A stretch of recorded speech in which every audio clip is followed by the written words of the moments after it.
Okay, welcome back to Nick Lenz's Comic Corner Classics, known classics. This is episode number 1270. No, 85, and Doubleshot number 1189. I have two Marvel trades, and they're both featured around a famous institute in Marvel Comics, Ravencroft. First up, it is Ruins of Ravencroft. Yes, it's a series of 3 one-shots that lead into a mini-series.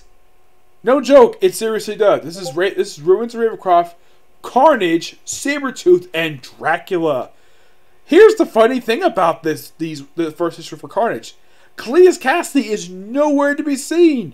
Why? Because the man's dead. He got killed by Eddie Brock at the end of Absolute Carnage. Yep. Also, love the fact that in the flashback in this cover, we clearly have Wolverine in his classic debut costume, but he doesn't wear it in here.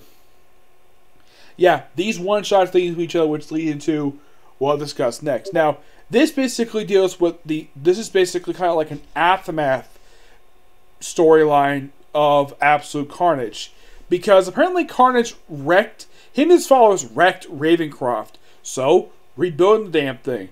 Now, you're probably thinking, Ravencroft, this is something associated with Spider-Man. But here's the thing. Spider-Man is nowhere to be seen either in this or the Fallout miniseries.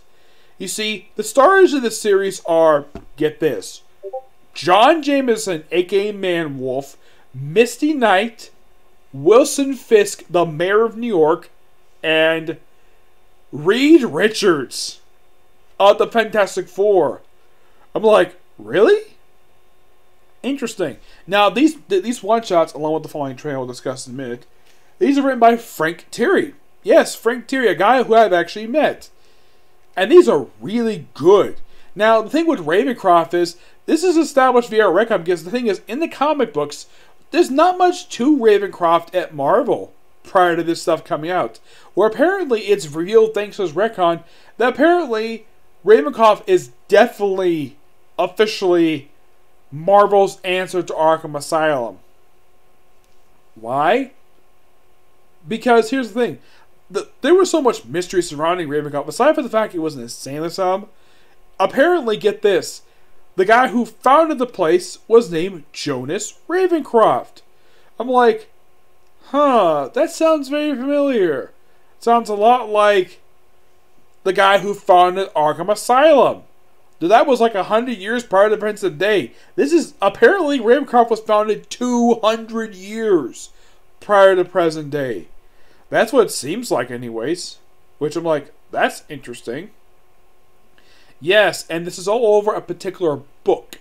A diary, the journal of Jonas Ravencroft, which, by the way, that becomes a plot point in the miniseries. So basically, throughout these issues, these one-shots, we get to detail the back history of Ravencroft, which is quite interesting. Though it's basically a carbon copy of Arkham Asylum, some people might think about that. It kind of is, but it does its own spin on it. For one thing, basically, when we first open this up, we see that apparently the gate of Ravencroft is being demolished. Yes, the gates of Ravencroft. Okay. Yeah, because the place was wrecked by Carnage and his followers.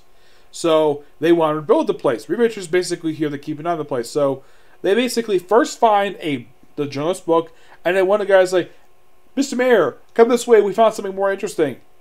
A staircase. Where the group go down the staircase, and they come across another Ravencroft. Looks like medieval times, and they come across a door called the Unwanted. Like, this is interesting. Now? Wilson Fisk probably would use his super strength to basically break this door down, but Reed Richards like, no, let's use natural strength. So Reed just used his hands to open the door, open it up, and what's inside? A bunch of monsters, like vampires, demons. It's almost like this is freaking hell. Yes. So, thanks to, of course, John Jameson turning to Man-Wolf, yes, despite the fact at one point the jewel that was embedded in his chest was destroyed, it's back now. For some reason.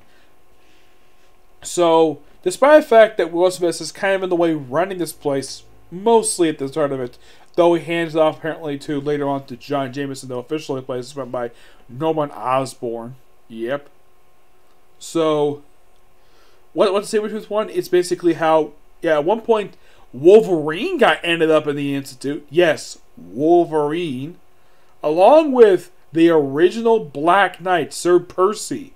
I'm like, what the heck are you doing here? He's not the only one. Apparently, freaking Dracula ended up here too. Yes, Dracula in the 40s, where he met up with Captain America. He wasn't a resident here, but he definitely visited the place. We also see Bucky Barnes when he visited like basically a comrade of his. Where he's got this grotesque monster. Yeah, I'm like, this is like so cool. I give this book roughly a 10 out of 10. It's just so freaking good. Now the artwork is basically each one shot's got different artists on it. Yes. Now there's about 4 different. Now the main modern day artist is Angel Uza. The flashback stuff basically for Carnage is go to Veneva. Sabretooth is by Guillermo Selena, and Dracula is by Salvatore Lonati. The cover art is done by Gerardo Salva and Ramo Forgio Jr. Though apparently they have a bit of a retcon here, where apparently the very first resident is an ancestor of Cletus Cassidy, named, I think his name's Conrad Cassidy. I'm like, really? So you're saying that Cletus Cassidy has got a history with this damn place? Okay, you have me interested. Alright, moving on to the miniseries, which that led into. This 5-issue miniseries by Frank Thierry, of course. Of course, Angel Uzia was the artist for the... This one's the main artist. They would cover this the artwork for issues 2 through 3 with Jose Luis and Scott Hanna for issue 3. The cover art is done by... This cover here is done by Kyle Holtz and Dan Brown. Yes.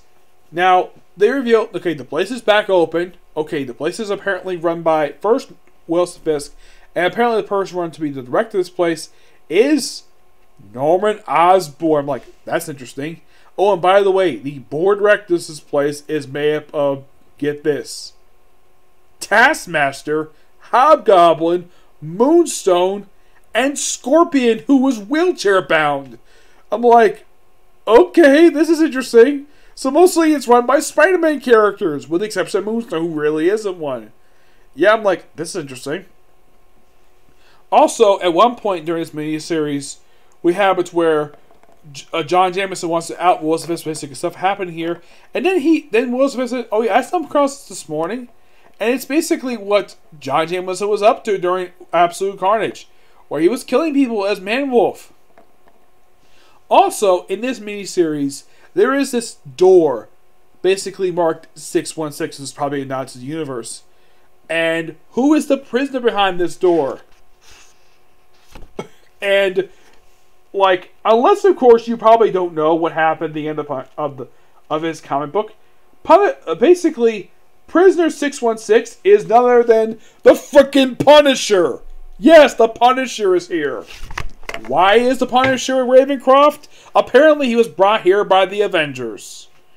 I'm like, okay. Not the first time he's been brought here he brought into a basically confined place by the Avengers. Yeah, they did the same thing at the end of the Punisher Warzone miniseries. I'm like, yeah, but he escapes anyways.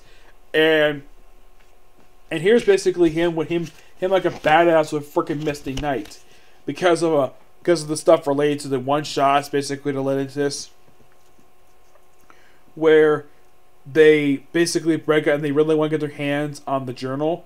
Which John Jameson has no idea what the heck it is. Not even Norman knows where it is. So, eventually by the end, basically, the actual monsters are in fact defeated. By Norman Osborn, who does not become Green Goblin, mind you. Yes. And John Jameson is made the public director of this place. I'm like, okay, interesting. Oh yeah, his name's same. First, he's basically brought as a security consultant. Also, they refer to him and Miss Knight here as agents of the FBI. Yep, Miss Knight works for the FBI despite the fact she's a PI. Okay, interesting to say the least. I love the artwork in here. I love the story surrounding this. Despite the fact you had this crisis, it was kind of felt as though that maybe Frank Terry wanted to turn this into an ongoing series. I mean, why not? I mean, it's something new for Ravencroft, which I think is quite interesting to say the least. Also, here's something interesting though. They reveal that Ashley Kafka is alive. Which anybody is like, wait, weren't you killed by massacre in Superior Spider-Man? Yes, she was. Though it's later in the end of the miniseries that this is a clone. Apparently created by Norman Osborn. Apparently this was made from the technology from the New You stuff. I'm like, that's interesting. Yes. Wow, that is a bit of a flashback. New You. That was the crossover from the Clone Conspiracy. Yes, a product of Clone Conspiracy that made a positive effect by resurrecting Dr. Ashley Kafka, who apparently does not remember dying. No, seriously, she does not remember dying. Which I'm like, that's interesting to say the least. But this miniseries is awesome. I give this book roughly a 10 out of 10. It's a fantastic miniseries. And at the end of it, well, with no one else basically... Oh yeah, by the way, he's working for this organization known as Janus. Which, get this, these are its members. Like, okay, the Janus board is made up of G.W. Bridge of S.H.I.E.L.D. Yeah, he was a character first period. I think it was X-Force #1. Yeah, he's a Rob Liefeld character. Contessa Valentina Alguera de Valentine, which that's interesting because this is her first appearance since Secret Warriors, the John Thakin run. James Madaga Hudson, aka the Guardian from Alpha Flight. Malcolm McCord from Weapon X, that's interesting. Monica Rapia, the mother of Scorpina from Hydra. And another Hydra agent, Madam Viper. So we have 3 heroes and 3 villains. Interesting to say the least. Also, one of the scientists working here is Dr. Malice, which I think at one point he was the host of the Carnage symbiote. Yes. But if you're a fan of basically the Spider-Man mythos, you would love this miniseries because it is freaking awesome. Also, for some reason, the Punisher has got his... If you're curious though, like about this image, like why the heck does the Punisher have his skull tattooed on his chest? Well, there is a reason for that. That happened in the Matthew Rosenberg Punisher book when he was over in Bayalgia. Apparently, when he was held prisoner there by Baron Zemo, apparently one of his men did that to him. Yes, Zemo did that to the Punisher. I'm like, that's interesting to say the least. Yeah, that was during the second volume of Matthew Rosenberg's run, which lasted 14 issues, where he was basically going back to killing supervillains again, which, yeah, go back to something basically people actually like him doing, killing off going after villains, which that was interesting. I will basically review that at some point because that was a very awesome run that Matthew Rosenberg did. Because first, basically, it was him as War Machine, and then it was basically him versus villains, which I'm looking forward to reviewing that when I get a chance to hands in the trades. But this is just pure awesomeness at its finest. And this is one thing at least I appreciate, though, for Absolute Carnage. It is a fantastic event. It was a fantastic event that came out roughly like a little over a year ago. Yes, we have the sequel on right now, King in Black, which is really good, by the way. Danny Cotis himself is doing a fantastic job with this event. Sad that he's going to be leaving once this event wraps up. Technically, he's wrapping up his Rubber Venom with his 200, and there's been rumors abound that he's going to be... People are suggesting he should have Moon Knight next, which I would think that would be interesting. Heck, Matthew Rosenberg did a good choice, too. Yep. But it's interesting, though, this is done by Frank Thierry, not Danny Cotis. Because, well, this is mostly deal with some after effects of Absolute Carnage. Interesting. Yes.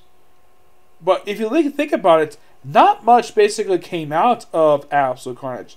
I mean, aside from this Ravencroft stuff, which basically was later continued in the Pages Amazing Spider-Man, mostly dealing with Norman Osborn.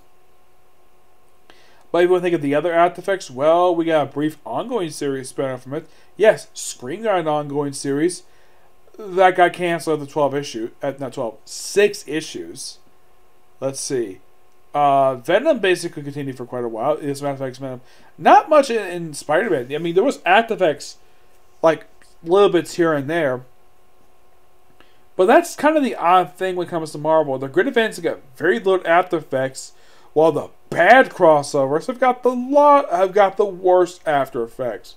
Like, apparently, yeah, Secret Empire affected everybody, and you know that crossover was garbage. Apparently, they had more effect than Absolute Carnage did. Heck, War of the Realms, that had a pretty good lasting effect in the Marvel Universe, and that was a good crossover. Yes, a good crossover. It was awesome. Disney did a great job with it. This stuff is good, but if you want to read this miniseries right here, you got to read this trade first, which collects the one-shots. Ruins Ravencroft leads into this very miniseries. Yes, so you get a good, complete story here. It's surprising, though, we never got an ongoing series Ravencroft, because that would have been interesting. We could explore more Ravencroft. I mean, I'm sure there probably is sort of a small demand for it, but Marvel probably wouldn't do it. Nope, because they probably want to push some garbage book. Yes, despite the fact this was actually really good. Yes, it's just a blast reading this thing. And it's great, though, to see a book where you have Misty Knight as a starring character, and she's not written to be a complete jerk. Yes, that's kind of the problem, like in the case of Heroes for Hire, where, here, get this, at the end of Immortal Iron Fist, she revealed, "Oh yeah, I'm pregnant with your child, Danny," and then by the miniseries Into Heroic Age, it's later retconned, nope, never pregnant. It was all a lie. Yes, she lied to the man she loved in order to stay in a relationship with him, though he later broke up with her. And dated several women and basically said, "I miss Misty." And then Misty hooked up with Sam Wilson, the Falcon. Yep. But yeah.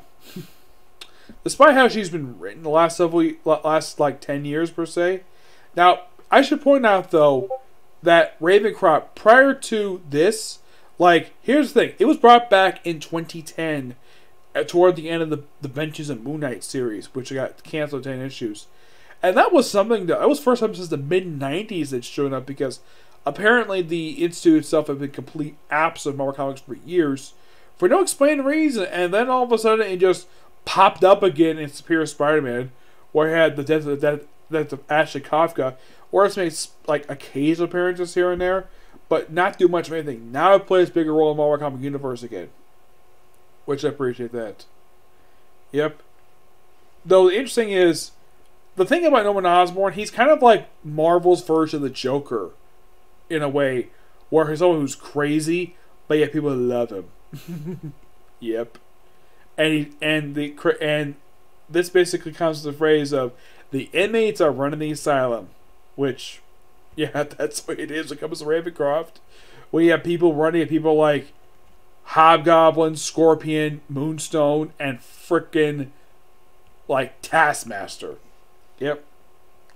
But not much else to say about these two trades. They're awesome.